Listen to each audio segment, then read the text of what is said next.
Hello students, আমি সৌরভ। যেমন কি আমরা পড়েছিলাম এর আগে, ওয়াটার কন্টেন্ট বা ময়েশ্চার কন্টেন্ট একটি সয়েল স্যাম্পেলে, সেটা কি আমরা জানতাম।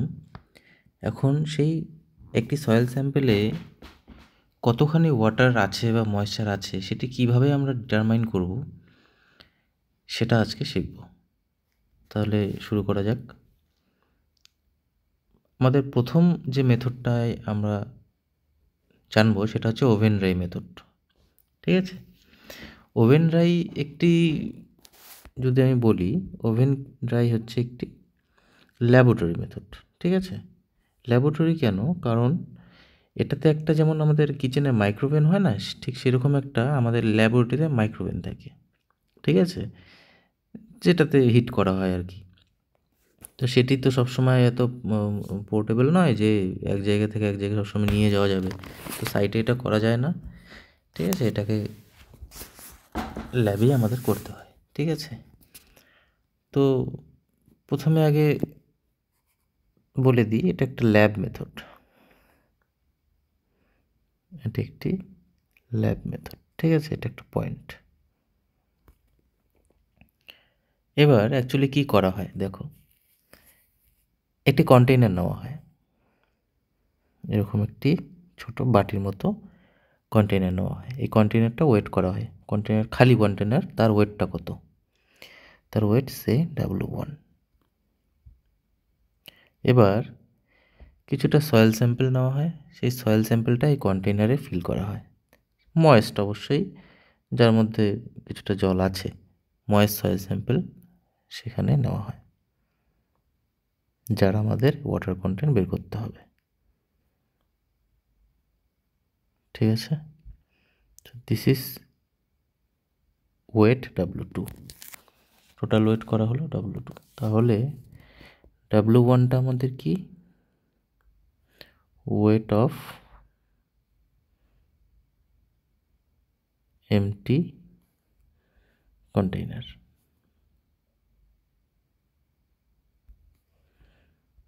W2 কি?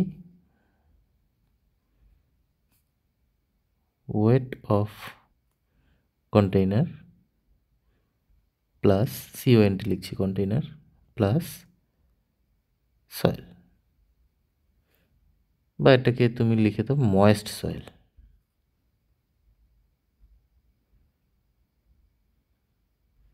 হয়ে গেল।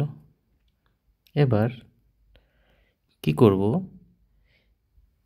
এই যে ময়েস্ট সয়েল স্যাম্পেলটা আছে সেটিকে আমরা একটি ওভেন ড্রাইতে ঢুকিয়ে দেব, ওভেনে ড্রাই করতে ঢুকিয়ে দেব। সেখানে কিছু প্যারামিটার আছে, যেমন আমরা কত টাইমের জন্য দেব? 24 আওয়ার্স। ঠিক আছে, কত টেম্পারেচার রাখবো? 105 থেকে 110 ডিগ্রি সেন্টিগ্রেড, এই টেম্পারেচারটা আমরা মেনটেন করব। কেন এর কম নয়, কেন বেশি নয়? কেন 105-এর যদি কম হয়ে যায় তাহলে ওয়াটারের যে এভাপোরেশন সেটা হয় না, তাহলে আমাদের সয়েলের মধ্যে সেই ময়েশ্চারটা রয়ে যাবে। 110-এর ওপরে যদি হয় তাহলে কি হবে, ক্লের যে ক্রিস্টাল নেচার, সেই নেচারটা ভেঙে যাবে। তা সয়েলের প্রপার্টিটাকে আমরা চেঞ্জ করতে চাইছি না, সেই জন্য আমরা এইটাকেই মেনটেন করব। ঠিক আছে, এবার এখানে কিছু বিষয় আছে, এটি কিন্তু ইনঅর্গানিক সয়েলের জন্য।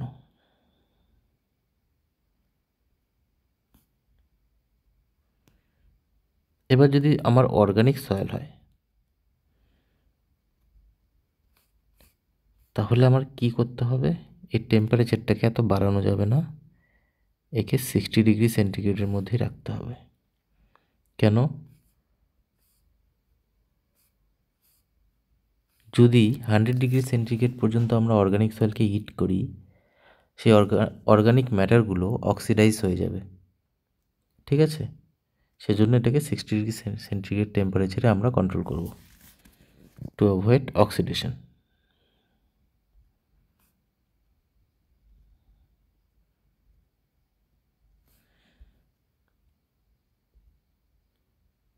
এবার কি হলো, প্যারামিটারগুলো জেনে নিলাম। 24 আওয়ার্সের জন্য ধরলাম ইনঅর্গানিক সয়েল আছে, এটাকে আমি ড্রাই করে নিলাম 105 থেকে 110 ডিগ্রি সেন্টিগ্রেড কোনো একটা মাঝখানে টেম্পারেচার মেনটেন করে। 24 ঘন্টার পরে এসে আমরা কন্টেনারটাকে তুলে নিলাম। এবার যে সয়েলটা আছে এটা কিন্তু ড্রাই, এটা কিন্তু ড্রাই সয়েল স্যাম্পল। এবার এটাকে ওয়েট করতে হবে, কিন্তু ওয়েট করা একদম এত হিটেড একটা জায়গা থেকে বের করে ওয়েট করাটা একটু মুশকিল। সেজন্য কি করা হয়, একে প্লেস করা হয় যাতে এটি রুম টেম্পারেচারটা অ্যাচিভ করতে পারে, মানে কিছুটা ঠান্ডা হয়ে যাক। কিন্তু আমরা যদি রুম টেম্পারেচারে রুমের মধ্যে এমনি খোলা রেখে দিই, হাওয়াতে ময়েশ্চার আছে হিউমিডিটির জন্য, সেই ময়েশ্চারটা কী করবে, এই সয়েল স্যাম্পলটা আবার টেনে নেবে। তার মানে আমাদের টেস্টের কোনো মানেই থাকলো না। সেজন্য এটাকে একটি প্লেসড ইন ডেসিকেটার।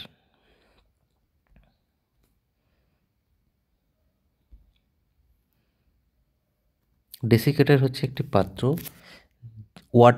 এয়ার টাইট পাত্র, ঠিক আছে, সেখানে রাখলে এয়ার পাস করতে পারে না, ঠিক আছে, হিউমিড এয়ারটা যদি যাতে ও না পায় সেজন্য ডেসিকেটারে প্লেস করে একে কুল ডাউন করা হয়। কী করা হয়, কুল ডাউন।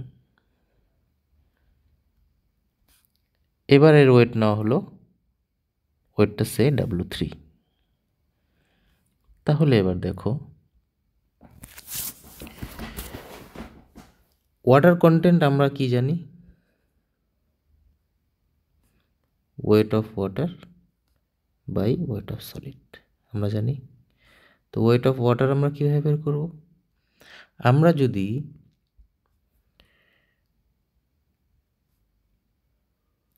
W2 থেকে W3টা মাইনাস করে দিই তাহলে আমার ওয়েট অফ ওয়াটার আমি পেয়ে যাব, কতটা জল আছে তার মধ্যে, কারণ জলটা তো এভাপোরেট করে গেল। তা বাকি যেটা পড়ে থাকলো সেটা যদি আমি মাইনাস করে দিই তাহলেই তো আমার পেয়ে গেলাম আমি কতটা জল ছিল তার মধ্যে। এটি ছিল এভাপোরেট করার আগে, এটা হচ্ছে এভাপোরেট করার পরে, ওয়াটারটা চলে যাওয়ার পরে। তাহলে আমি কি পেলাম, ওয়েট অফ ওয়াটার পেয়ে গেলাম। আর ওয়েট অফ সলিড কি, ওয়েট অফ সলিড কি, এই যে ওয়েট অফ সলিড হচ্ছে এটা, কিন্তু কন্টেনার আছে, তাহলে কন্টেনারটা আমাকে বাদ দিতে হবে। কন্টেনারের ওয়েট হচ্ছে W1, বাদ দিয়ে দিলাম W3 থেকে W1, যেহেতু এটা পার্সেন্টেজে প্রকাশ করা হয় ইন্টু 100%। বাস হয়ে গেল আমার কি, water content determination. Any problem please কমেন্টে জানিও। এবার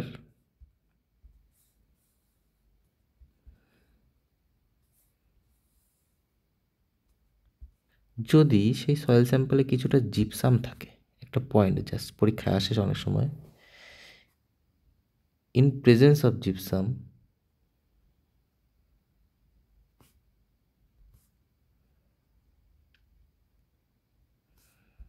টেম্পারেচার মেনটেন করা হয় কিন্তু 80 ডিগ্রি সেন্টিগ্রেড, জাস্ট মনে রেখো। হয়ে গেল, তাহলে এই গেল আমার ওভেন ড্রাই মেথড। এখানে ইম্পর্টেন্ট কী কী বিষয় আছে দেখো, ইম্পর্টেন্ট হচ্ছে সবই অ্যাকচুয়ালি ইম্পর্টেন্ট, আলাদা করে লেখার কিছু নেই, সেজন্য আমি এখানে লিখে দিই এটি কিন্তু মোস্ট অ্যাকুরেট মেথড। যতগুলো মেথড আমরা আজকে পড়ব তার মধ্যে most accurate value oven dry method থেকেই আমরা পাই, ঠিক আছে।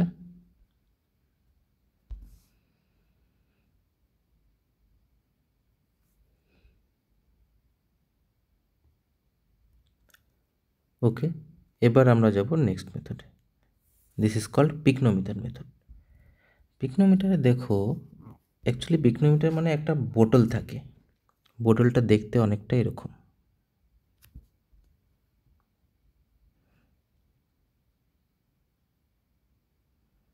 এরকম টাইপের একটি বোতল থাকে যার মাঝখানে একটি ছোট লিটল হোল থাকে একটা, এখানে একটা ছোট হোল থাকে। কি করা হয়, প্রথমে তুমি একটি খালি বোতলের ওয়েট করে নাও, সে W1। এবার এই সেম বোতলে মাথাটা এরকম হয় না, অ্যাকচুয়ালি এটা একটু শার্প। সেম বোতলে তুমি এবার তোমার সয়েল স্যাম্পেলটা দিয়ে দাও, মনে করো সামথিং এটুক পর্যন্ত। এবার এটার ওয়েট করো, সে W2। এবার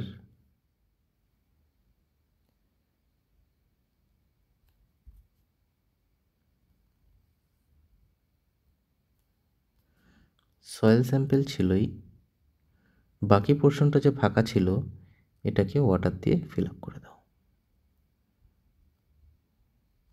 দেন ওয়েট করো, সে W3। এবার তুমি কি করলে, যেটুকু সয়েল স্যাম্পেল ছিল সেটাকেও তুমি বের করে দিলে, পুরোটাই জল দিয়ে ভর্তি করে দিলে।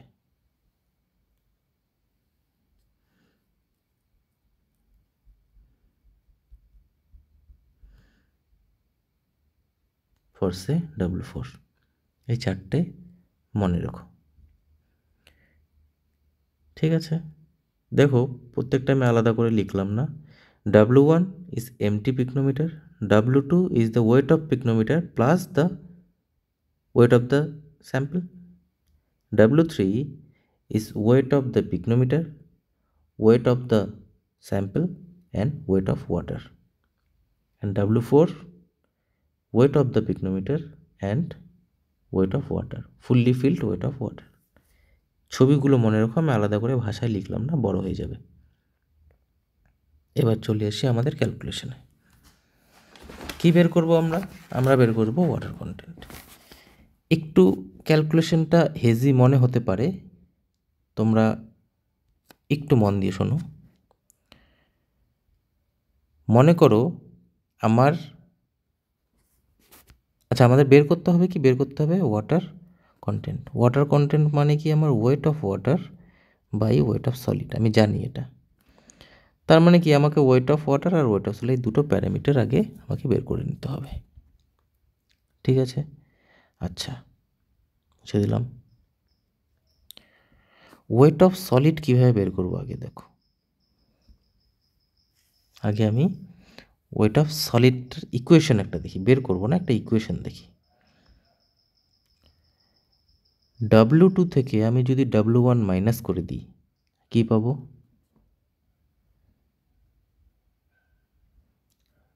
এটা থেকে এটা মাইনাস করে দিলে আমি পিকনোমিটারের ওয়েটটা বাদ দিয়ে দিলাম, তার মানে আমার কাছে ময়েস্ট স্যাম্পল পড়ে আছে যেটা, সেটা কিন্তু সেটাই কি আমার ওয়েট অফ সলিড? না, জল আছে তো বাবা, এখনও জলটাকে তো দূর করতে হবে। যতটা এই সয়েল স্যাম্পেলে যতটা জল আছে সেটা দূর না করলে ওয়েট অফ সলিড কী হবে? সলিড মানে তো পুরোটা ড্রাই, কিন্তু ড্রাই তো নয়। তার মানে যতটা জল আছে সেটা ওয়েট অফ ওয়াটার, বাদ দিয়ে দিলাম। এবার বলতে পারি WS ইজ ইকুয়াল টু এটা, ঠিক আছে? এটাকে রিঅ্যারেঞ্জ করো, ডাব্লুটাকে এদিকে নিয়ে আসো, পড়ে থাকলো কি W2 minus W1 minus WS। এবার আমি ওই ইকুয়েশনটাতে একটু বসাই, একটু আলাদা কালি দিয়ে করছি। ওয়াটার কন্টেন্ট মানে আমার ছিল weight of water by weight of solid. Weight of ওয়াটারের জায়গায় এটা বসিয়ে দাও, W2 minus W1 minus WS divided by WS। একটু ক্যালকুলেশন করো, এই WS কেটে মাইনাসে অনেকটা থাকবে, তাই না? তো W2 minus W1 divided by WS is minus 1। এটি হচ্ছে ওয়াটার কন্টেন্টের একটি ইকুয়েশন আমি পেলাম। এই ইকুয়েশনটা একটু মার্ক করে রাখো, ইকুয়েশন নাম্বার 1, ঠিক আছে? কেন ওয়াটার কন্টেন্ট তো পেয়ে গেছি? না, এখনও পাইনি, আমার কাছে WS এখনও অজানা। আমার কাছে প্যারামিটার কী কী আছে? আমার কাছে তো এই চারটেই প্যারামিটার আছে, 1 2 3 4। তো W2 W1 এখানে পেয়ে যাবো ঠিকই, কিন্তু WSটা ডিস্টার্ব করছে। WS বের করতে হবে, চলো WS বের করা যাক।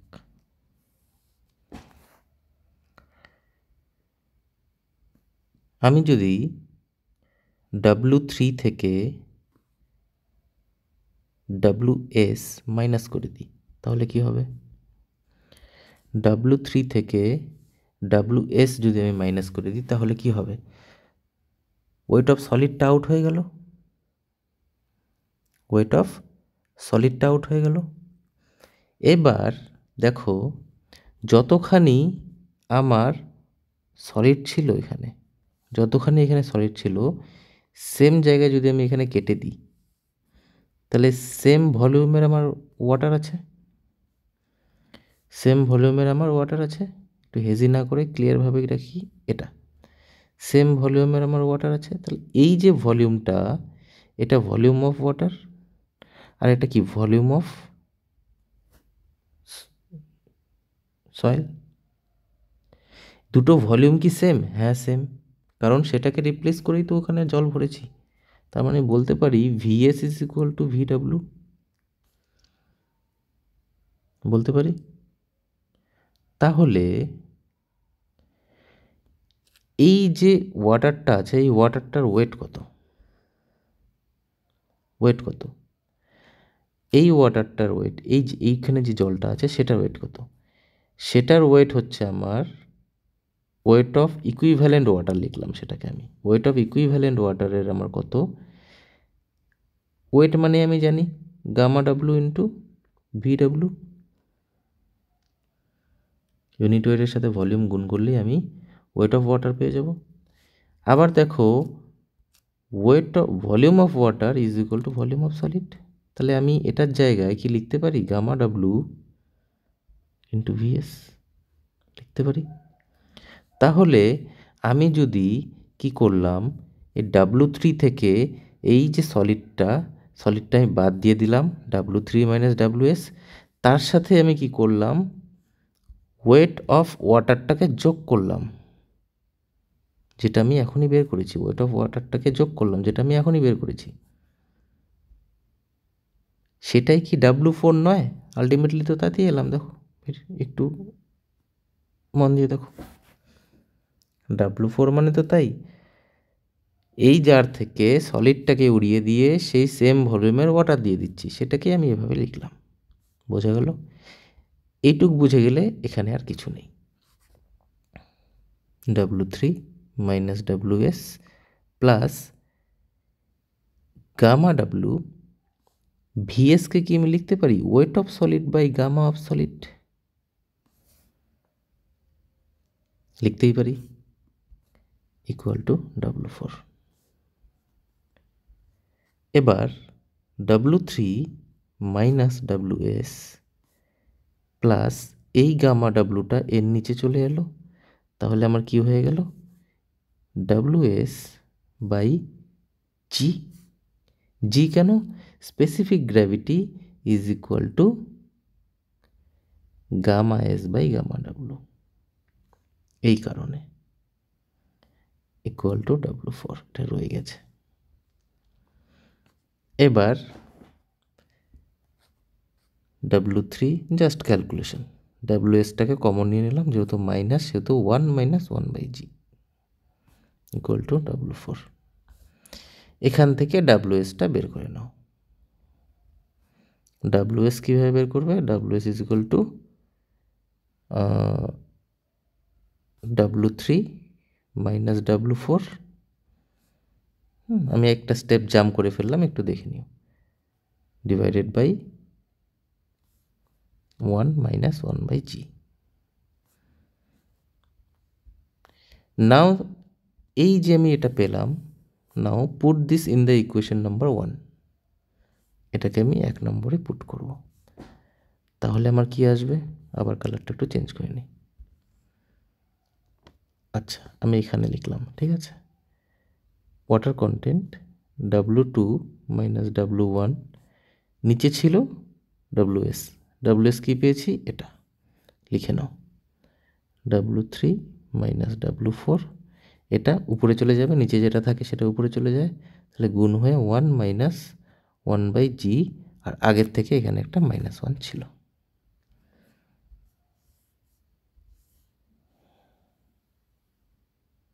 This is the equation by which we can calculate the water content. By pycnometer method. কিন্তু এখানে একটা জিনিস দেখো, এই সবগুলো ওয়েট তো আমরা পেয়ে যাব ঠিকই, কিন্তু স্পেসিফিক গ্র্যাভিটি কিন্তু আমাদের জানা হতে হবে। স্পেসিফিক গ্র্যাভিটি না জানা থাকলে আমি ওয়াটার কন্টেন্ট বের করতে পারবো না বাই দিস মেথড। কিন্তু ইন্টারেস্টিংলি এই মেথড দিয়ে আমি স্পেসিফিক গ্র্যাভিটিও বের করতে পারি। এই সেম পিকনোমিটার দিয়ে আমি স্পেসিফিক গ্র্যাভিটিও বের করতে পারি। দেখো কীভাবে বের করব। SPGR, স্পেসিফিক গ্র্যাভিটি মানে কি?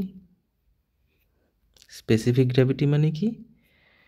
গামা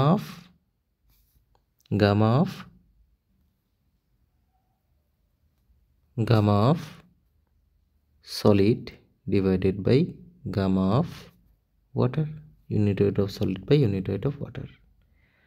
গামা মানে আবার কি? ইউনিট ওয়েট কীভাবে বের করব? Weight by volume. Unit weight মানে কি? Weight by volume. এই সূত্রটা, এইটা জাস্ট বেসিকটা সবসময় মনে রাখবে। ওয়েট কি? তাহলে আমি বলতে পারি weight of solid by volume of solid is equal to gamma solid divided by weight of water by volume of water is gamma W. এবার একটা জিনিস দেখো, স্পেসিফিক গ্র্যাভিটি কখন আমরা বলি? স্পেসিফিক গ্র্যাভিটি হচ্ছে সেম ভলিউমের সয়েল স্যাম্পেল কত টাইমস ভারী হবে সেম ভলিউমের ওয়াটারের তুলনায়। তার মানে কি, ভলিউমটা সলিডের হোক আর ওয়াটারের হোক সেম থাকছে। That means VS is equal two VW। তাহলেই আমার স্পেসিফিক গ্র্যাভিটির সংজ্ঞাটা আসবে, তাই না? নয় তো ডেফিনিশনই মিলবে না। তাহলে এই দুটো কাটা চলে গেলে আলটিমেটলি থাকলো weight of solid by weight of water. ঠিক আছে, এবার এটাকে একটু ম্যানিপুলেট করা যাক ক্যালকুলেশনের সুবিধার জন্য। আমি রিভার্সলি করছি, নাহলে বুঝতে একটু সমস্যা হয়। Weight of solid divided by ডাব্লুটাকে আমি লিখছি WS minus WS plus WW। কেন লিখছি একটু পরেই বুঝতে পারবে। দেখো এই দুটো কেটে কিন্তু ওই আগের মতোই চলে আসবে। তাহলে এটা মাইনাস করার কি দরকার ছিল? দরকার আছে। WS মাইনাস কমন নিয়ে নাও, তাহলে এটা WS মাইনাস WW হয়ে যাবে। কেন এটা ইম্পর্টেন্ট, কেন এভাবে করলাম? কারণ দেখো এই যে WS কীভাবে বের করবো? চলে যাও পিকনোমিটারে। W2 থেকে W1 মাইনাস করলেই তো ওয়েট অফ সলিড আমি পেয়ে যাচ্ছি। তাহলে W2 মাইনাস W1। এক্ষেত্রে কিন্তু ড্রাই স্যাম্পেল নিতে হবে, নাহলে কিন্তু আসবে না। ঠিক আছে, তাহলে W2 মাইনাস W1 মানে হচ্ছে আমার কি? WS, আর নিচেও তাই আছে। ঠিক আছে, এবার এই বাকিটা লেখার উদ্দেশ্য এটাই যে এটাকে কিভাবে বের করব। Wait of solid minus weight of water. W3 থেকে W4 মাইনাস করে দাও। দেখো একটু চলে যাও উপরে, এটা থেকে এটাকে মাইনাস করে দাও। কেন মাইনাস করলাম একটু ডিপলি ভাবো। মাইনাস করলে কি পাবো? ওয়েট অফ সলিড থেকে ওয়েট অফ ওয়াটারটাই তো আমি বাদ দিয়ে দিচ্ছি, তাই কি না? ওয়েট অফ সলিড থেকে আমি ওয়েট অফ ওয়াটারটাকে বাদ দিয়ে দিচ্ছি। তাহলে আমার যেটা পড়ে থাকবে সেটা হচ্ছে W3 মাইনাস W4। এটাই হচ্ছে সেম জিনিস। সমস্ত টার্ম পেয়ে গেলাম। This is called specific gravity. এই ফর্মুলা দিয়ে আমি বার করতে পারি। ঠিক আছে, এবার দেখো সমস্ত ক্যালকুলেশন পাশাপাশি রেখেছি, তোমাদের সুবিধা হবে। এটাকে একটু প্র্যাকটিস করো। আর যদি মনে হয় যে না একটু কনফিউশন হচ্ছে, তাহলে আমি বলবো ফর দি এক্সাম পারপোজ, যেগুলো MCQ পারপোজে এক্সাম হয়, সেখানে এত ডেরিভেশনের দরকার নেই। জাস্ট এই ফর্মুলাগুলো আন্ডার দ্য বক্স এটা মনে রেখো, দ্যাটস এনাফ। জিনিসটা তো বুঝে গেলে ক্যালকুলেশনের কী আছে আর, মেইন জিনিস হচ্ছে ওই ছবিটা, ঠিক আছে। Come to the next point, sand bath method. কিছুই না, খুবই ইজি মেথড। স্যান্ড বাথ মানে স্যান্ড ইউজ করা হয়, মেথডটা দেখেই যেটা বোঝা যায়, ঠিক আছে। Almost equal to oven dry method, কিন্তু হ্যাঁ একটা জিনিস বলে দিই, হ্যাঁ এই পিকনোমিটার মেথডে আমি একটা জিনিস কিছু শুধু ক্যালকুলেশনে লিখিয়ে গেলাম, কিছু ইম্পর্টেন্ট জিনিস তোমরা মিস না করো, ঠিক আছে। সেটি হচ্ছে এটা কিন্তু অ্যাপ্লিকেবল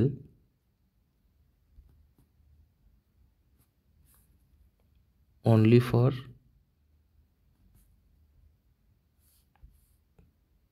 কোর্স গ্রেন সয়েল। কেন বলো তো? কারণ যখন বোতলের মধ্যে আমি জলটা মেশাচ্ছি সয়েলের সাথে, যদি আমার ক্লে পার্টিকেল হয়, ক্লে পার্টিকেলগুলো কাদার মতো হয়ে যাবে, সহজে থিতিয়ে পড়বে না। তাহলে কি সব জায়গায় ক্লে ঘুরে বেড়াবে এখানে, তো আমাদের এক্সপেরিমেন্ট করতে অসুবিধা হবে। সে কারণে আমাদের applicable only for course grain soil. Clear? চলে আসি স্যান্ডবাথ। স্যান্ডবাথে কিছুই নেই, জাস্ট সব কিছু similar to oven dry method, কিন্তু ওভেন ড্রাইতে সেই ওভেনটাকে আমরা নিয়ে যেতে পারি না, পোর্টেবল নয়। কিন্তু স্যান্ডবাথ মেথড এটা হচ্ছে ফিল্ড মেথড, এটাকে আমরা ফিল্ডে ইউজ করতে পারি।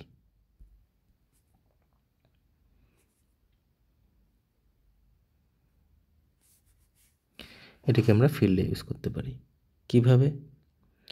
প্রথমে আবার সেই container, empty container, weight is W1। এবার কি করব? সেই কন্টেইনারে আবার সেই সয়েল ভরব, ময়েস্ট সয়েল অবশ্যই, যার মধ্যে জল আছে, ওয়েট ইজ W2। এবার কি করব? এবারও সেই একই কনসেপ্ট, ড্রাই করতে হবে, কিন্তু এখানে ড্রাই করার কনসেপ্টটা একটু আলাদা। কিভাবে ড্রাই করব দেখো, একটি ট্রে থাকে, স্যান্ড বাথ অ্যাকচুয়ালি জিনিসটা কি, একটি ট্রে মতো থাকে। সেই ট্রেটা মধ্যে কি থাকে? স্যান্ড থাকে। এখানে আমাদের স্যান্ড থাকে, যেটি কিনা 50 mm থিক হয়। এবার এই স্যান্ডটাকে আমরা কি করব? হিট করব। এখানে একটা স্টোভ লাগিয়ে এভাবে হিট করা হয়, কেরোসিন স্টোভ।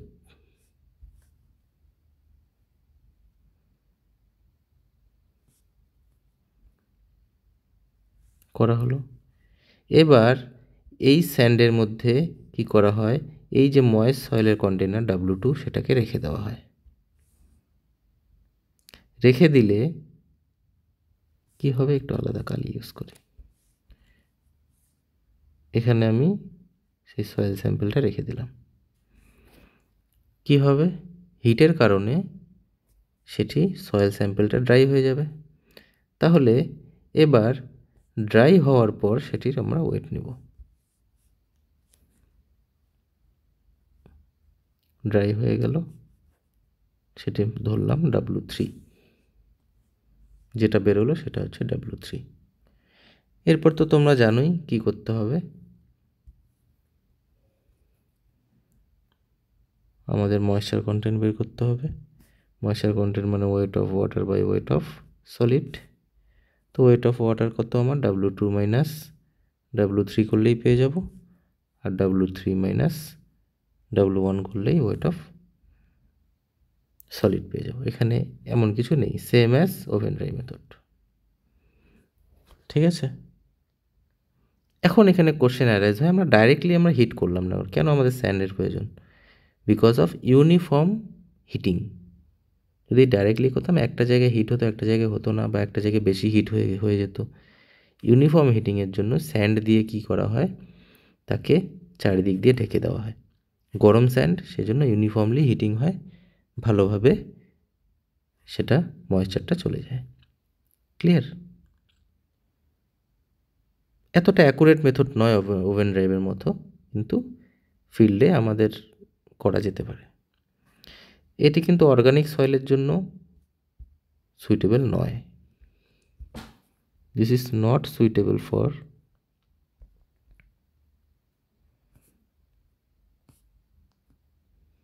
অর্গানিক সয়েল, কারণ ওভেন ড্রাইতে আমি 60°C পর্যন্ত টেম্পারেচারকে কন্ট্রোল করতে পারি, সেখানে কন্ট্রোল টেম্পারেচার আছে, সেজন্য অর্গানিক সয়েলের জন্য ওভেন ড্রাই ঠিক আছে।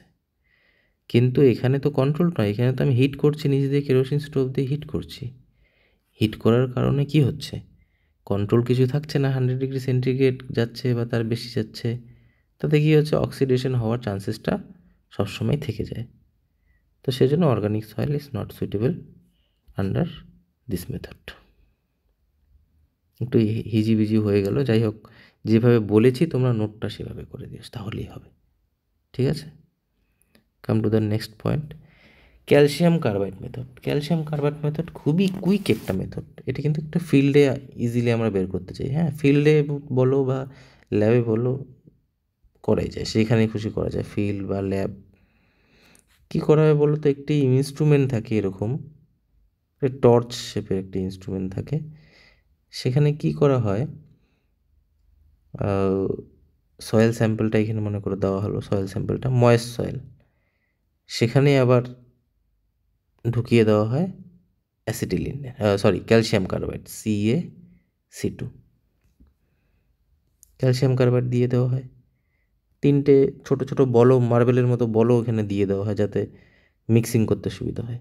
দিয়ে কি করা হয়, এই জায়গাটা বন্ধ করে দেওয়া হয়, সিল হয়ে গেল। এবার ভিতরে যে সিলিন্ডারের মতো হলো, এটাকে শেক করা হয় 5 মিনিট পর্যন্ত, 5 থেকে 7 মিনিট শেক করা হয়। শেক করার ফলে কি হয়, যেহেতু সয়েলটা ময়েস্ট, মানে তার মধ্যে জল আছে, সেই জলের সাথে ক্যালসিয়াম কার্বাইড রিঅ্যাক্ট করে। রিঅ্যাক্ট করে কি করে, অ্যাসিটিলিন গ্যাস ক্রিয়েট করে, সঙ্গে CaOH2। এই অ্যাসিটিলিন যে গ্যাস, সেই গ্যাসটা কি করে, এই ইনস্ট্রুমেন্টের গায়ে প্রেসার দেয়, আর এখানে একটা রিডিং নেওয়ার মতো মিটার থাকে। যখনই প্রেসারটা হয়, সেখানে ডাইরেক্টলি রিডিং উঠে যায় কত পার্সেন্ট ওয়াটার আছে, কত পার্সেন্ট নেই। যত বেশি ওয়াটার হবে প্রেসার তত বেশি হবে, যত কম ওয়াটার হবে প্রেসার তত কম হবে। ক্লিয়ার? আর কিচ্ছু এটাতে মেকানিজম নেই। কিছু পয়েন্ট মনে রাখতে হবে, এই যে অ্যাসিটিলিন গ্যাস, এটা এক্সামে আসতে পারে, ঠিক আছে। এটা একটি কুইক মেথড, পরীক্ষায় আসে, কুইক মেথড বললেই ক্যালসিয়াম কার্বাইড মেথড মেরে দেবে, ঠিক আছে। কুইক মেথড, এটা 5 থেকে 7 মিনিট এর মধ্যেই বের করা যায়। একটু লেন্দি হয়ে যাচ্ছে, কিছু করার নেই, একটি টপিক শেষ করতে গেলে একটু এদিক ওদিক হয়ে যায়। এটা একটি কুইক মেথড। আর কোন গ্যাস, অ্যাসিটিলিন, নামটা লিখে দিই, অ্যাসিটিলিন গ্যাস ফর্মড, ঠিক আছে। আর বেশি কিছু বললাম না, এই তো যা। চলে আসি নেক্সট পয়েন্টে, টর্চ। আরও কিছু কিছু আছে, এত ডিটেইলে সব বলা মনে হয় না ঠিক হবে, কারণ এত কিছু লাগে না, জাস্ট জেনে রাখো টর্শন ব্যালেন্স মেথড, নামগুলো জেনে রাখলেই হয়। দেখা গেলো এক্সামে 3-4টে পয়েন্ট দিয়ে দিল, শুধু নাম দিয়ে দিল, নামই আসে এক্সামে, আর এর থেকে বেশি কিছু আসে না, ঠিক আছে। কীভাবে হয় সেটা তো MCQতে তোমাকে জিজ্ঞাসা করতেই পারবে না, দিস ইজ ফর ইন্টারভিউ, ঠিক আছে। বা এখন তো SSC যেইতেও ইসে উঠে গেছে, বড় কী বলে ওটাকে, ডেসক্রিপটিভ উঠে গেছে, তো সেক্ষেত্রে আসার চান্সেস কম। জাস্ট এই পয়েন্টগুলো আসতে পারে, কুইক মেথড কোন মেথডে হয়, কত মিনিট লাগে, কী গ্যাস ফর্ম হয়, এখান থেকে আসতে পারে স্যান্ডের থিকনেস কত, হ্যাঁ, অর্গানিক সয়েলের কোন সয়েলের জন্য, অর্গানিক সয়েলের জন্য কোনটা সুইটেবল নয়, 3-4টে মেথড দিয়ে দিল, ঠিক আছে। এই টাইপের কোশ্চেনই আসতে পারে, তো নাম জাস্ট মনে রাখো তাহলেই হবে। তো এই টর্শন ব্যালেন্স মেথড মানে কি, একটা টর্শন ব্যালেন্স একটা ইকুইপমেন্ট থাকে, সেটার মধ্যে ইনফ্রারেড রেডিয়েশন ইউজ করা হয়, ইনফ্রারেড রেডিয়েশন ইউজ করে সয়েল স্যাম্পলটাকে ড্রাই করা হয়, সেখান থেকে মেজারমেন্ট পাওয়া যায়। এই সেই ইনস্ট্রুমেন্টটা খুবই কস্টলি জন্য সেটা, এইটা একটা কস্টলি মেথড, ঠিক আছে। আর বলা যেতে পারে তোমার অবশ্যই ল্যাব মেথড, কারণ ইনস্ট্রুমেন্টটা যেহেতু কস্টলি, ফিল্ডে পাওয়া খুব মুশকিল। হ্যাঁ, আরেকটা যেটা ইনফ্রারেড radiations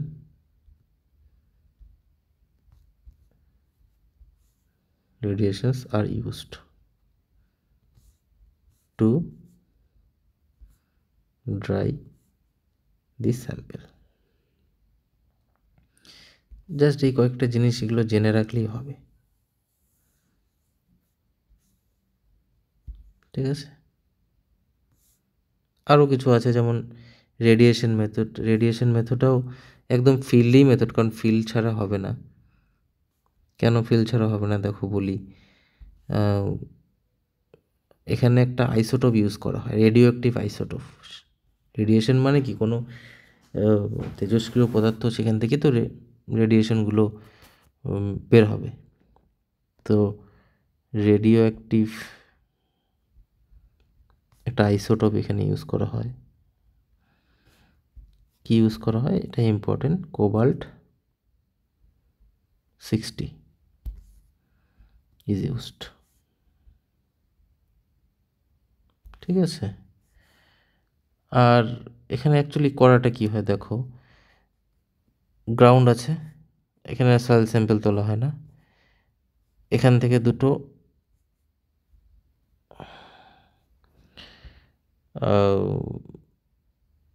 কি বলবো এটাকে, সেন্সার টাইপের, মানে এখানে সেই পাতিগুলো থাকে। এবার এটা মনে করো এ পয়েন্ট, এটা বি পয়েন্ট। এবার একদিক দিয়ে সেই রেডিয়েশনটা পাঠানো হয়, এই রেডিয়েশনটা এখান থেকে এখানে যায়। তার মানে এই এ আর বি পয়েন্টের মধ্যে কিছুটা এনার্জি লস হয়। এনার্জি লস হয় due to the presence of water. তাহলে সেখান থেকেই কতটা এনার্জি লস হলো সেটা জানা হলে আমরা বুঝে যাব সেখানে কতটা ময়েশ্চার আছে। তার মানে difference in energy between 2 points gives water content.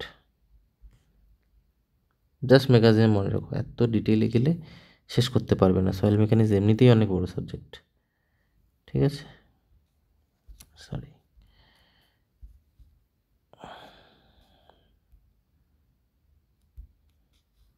একটু ছোটো করে দিলে মনে হয় ভালো হবে। যাই হোক, বোঝা যাচ্ছে। ওকে, লাস্ট মেথড অ্যালকোহল মেথড। কিছু নয়, মিথিলেটেড স্পিরিটটাকে ড্রাই সয়েল, মানে সয়েলে ইউজ করা হয় ড্রাই করার জন্য। জাস্ট ওই নামটা মনে রেখো।